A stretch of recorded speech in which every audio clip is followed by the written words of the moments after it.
My father-in-law said, "You're not a real man if you let your wife earn more." My wife laughed and said, "He's right."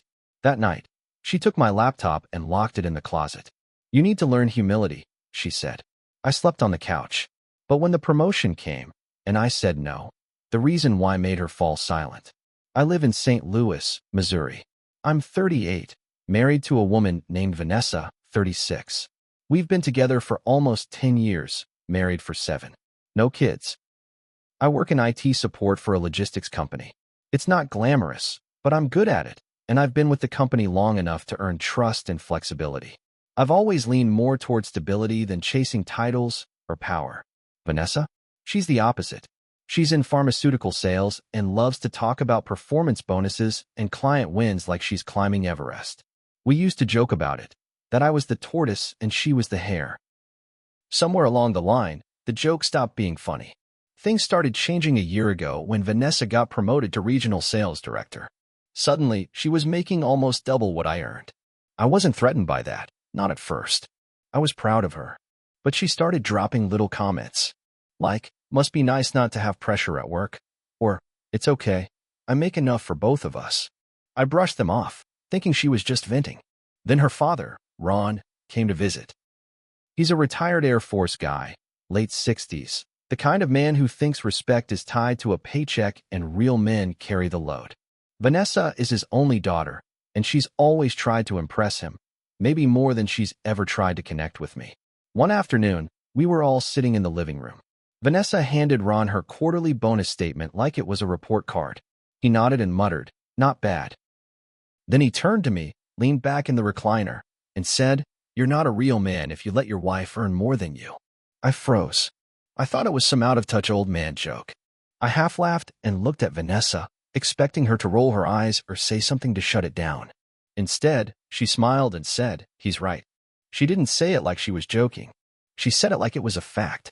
I sat there, stunned. I remember staring at my drink, trying to swallow that moment. Later that night, I asked her about it. Her tone was cold. "You've been coasting for years. You're content doing the bare minimum while I bust my ass. It's not attractive." I told her that hurt to hear. She shrugged. "Maybe it's time someone told you the truth." Then she took my laptop, the one I use for freelance gigs and gaming, and locked it in the hallway closet. She held up the key and said, "You need to learn humility. No more distractions until you figure your life out." I slept on the couch. She didn't care. In fact, I think she expected it. The next few weeks were brutal. She criticized everything. My clothes, my haircut, how I handled phone calls with my mom. "You've got no edge," she told me one night while sipping wine. "You're just soft." I tried to keep my head down. I tried to talk to her, to understand what was going on, but every time I brought something up, she twisted it into my failures. It was like living with a drill sergeant. And Ron's voice kept echoing in my head, "Real man." I started feeling small, useless, less than. Then, out of nowhere, I got offered a promotion at work. My manager pulled me aside and told me they were restructuring, and they wanted me to lead a new team. It would have meant longer hours and some travel, but it came with a $22,000 raise and a title. I came home that night and told Vanessa. Her eyes lit up. She acted like we just won the lottery. Finally, she said, "Now you're catching up."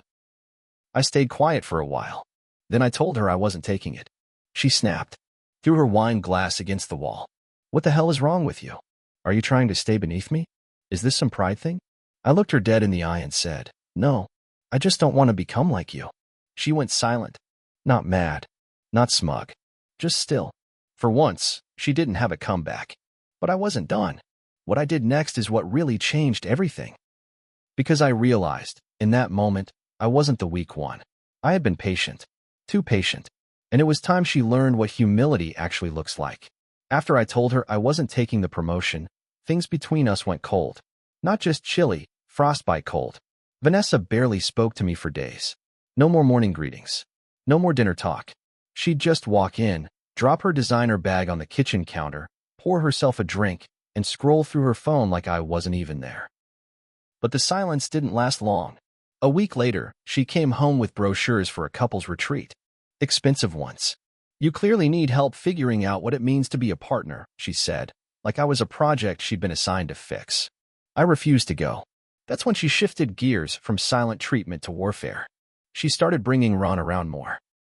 Suddenly, he was having Sunday dinners at our place again, sitting in my chair, drinking my beer, and making little digs like, back when men handled their responsibilities, or, some guys these days just hide behind screens all day. I said nothing. I watched. I listened. Then Vanessa began posting things online, passive-aggressive quotes about ambition and not settling. She started tagging me. At work, I caught coworkers giving me odd looks. One even asked if I was okay at home. That's when I realized she was using her social media to shape a story, one where she was the strong, successful wife with the lazy husband dragging her down. But the worst hit came 2 weeks later. I came home early one day, headache, stomach off, and I found her in the backyard, sitting close with one of her old colleagues from a sales conference. I'd met him once before. Younger guy. Cocky. She said they were just catching up, but I noticed how she leaned in when she laughed. I noticed how her hand lingered on his arm, and how neither of them heard me come in. That night, she didn't come to bed. Said she was exhausted and needed space. She slept in the guest room. I didn't sleep at all. I started looking through our bank statements. Vanessa had opened a separate account months ago. Big deposits. She'd been funneling parts of her bonus checks out of our joint account. When I asked her about it, she shrugged and said, "It's for personal expenses. I don't owe you an explanation for every dollar I earn." We'd always agreed that joint money was joint. That's how we bought our house. That's how we paid down her grad school loans. But suddenly, none of that mattered. She made more, so she made the rules. And then, like clockwork, my manager offered me the promotion again. He said the window was closing. I thanked him and turned it down again. Vanessa lost it. Threw my phone at the wall. Called me a coward. Told me she was ashamed to introduce me as her husband. Said if I didn't start leveling up, she'd have to reconsider this arrangement. She called our marriage an arrangement. That's when something inside me snapped. I wasn't just hurt anymore. I was done. Done watching her chip away at me. Done letting her dictate who I was. But I didn't yell. I didn't throw anything. I didn't storm out. Instead, I started planning. Because if she thought I was weak. She was about to learn what it really means when a quiet man decides he's had enough. After that night, the one where she called our marriage an arrangement, I started moving differently. Quietly. First thing I did was pull my credit report. That's when I found out she'd opened a credit card in both our names. I hadn't signed anything. It had a $12,000 balance, all charged to luxury stores, hotels, and flights I'd never been on. When I brought it up, she didn't deny it. Just rolled her eyes and said, "I figured you'd be fine with it, since you never take initiative." That hit me harder than I expected. She'd already decided I didn't count. I started documenting everything. I pulled phone records, logged into our joint cloud storage, and started saving screenshots of messages, pictures, financial statements, anything that showed how far she'd gone. I wasn't just looking to protect myself. I wanted leverage. The kind of leverage you only need when things are about to fall apart. Then came the second hit. I was at work when I got a call from HR. Vanessa had emailed my company, using a burner Gmail, with an anonymous tip. She claimed I was working freelance tech jobs on company time, violating policy. It wasn't true. I only ever freelanced on nights and weekends, with full transparency. But HR had to investigate. I was lucky my manager backed me up. I confronted her that night. She just laughed and said, "Guess you're not so invisible after all." She wanted me to break, to act out. But I didn't. Instead, I reached out to a lawyer. Not to file, yet, just to understand what I was working with. Missouri isn't a community property state, but we'd been married long enough that marital assets, including the house and shared accounts, would have to be split. But that secret account she had, that wasn't marital. That was financial deception. Potentially enough to tip things in my favor. And the credit card fraud? If I pressed, she could face criminal liability. But that wasn't what really made things shift. The twist came when I checked her laptop one morning while she was in the shower. I wasn't even snooping. I was trying to download old tax forms. But her messages were open. And there it was, a thread between her and that guy from the backyard. His name was Trevor. She called him T. She'd sent him photos of our bedroom. Said she was so done with me. That she was only staying until the mortgage refinancing went through. That she had a plan to push me into leaving so she could play the victim and keep the house. She'd been setting me up. Financially, emotionally, even legally. But that wasn't the worst part. In one message, dated just days after I turned down the promotion, she wrote, "He'll fold soon. I'll make him snap. Just a few more public digs, and he'll either quit or hit me. Then it's over and I walk away clean." She was trying to provoke me into a meltdown. That's when I knew. I wasn't dealing with a bitter spouse anymore. I was dealing with someone who'd been planning my collapse for months. And I wasn't going to give her what she wanted. She wanted to play games? Fine. I could play quiet. I could play careful. But when I moved next, it wasn't going to be defensive. It was going to be final. After reading those messages, I didn't rage. I didn't scream. I just closed the laptop, went to work like nothing happened, and started my next move. I called my lawyer again. This time, I wasn't asking questions. I gave her everything: the fake anonymous HR complaint, the secret account, the credit card fraud, the messages. She didn't even blink. "You've got more than enough," she said. "But you need to be smart. You get one shot to hit clean." I waited 2 weeks. I let Vanessa keep playing her game. She kept up the passive digs, the smug attitude, the "I'm doing you a favor by being here" tone. I kept being quiet, calm, but I was building the exit. Step 1 was money.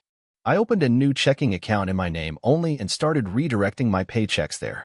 She didn't notice. She never looked at our joint account unless it was bonus time. Step 2. I installed a second lock on the closet where she'd stored my laptop. Not because I needed it anymore, but because I knew she'd try to get in when things turned.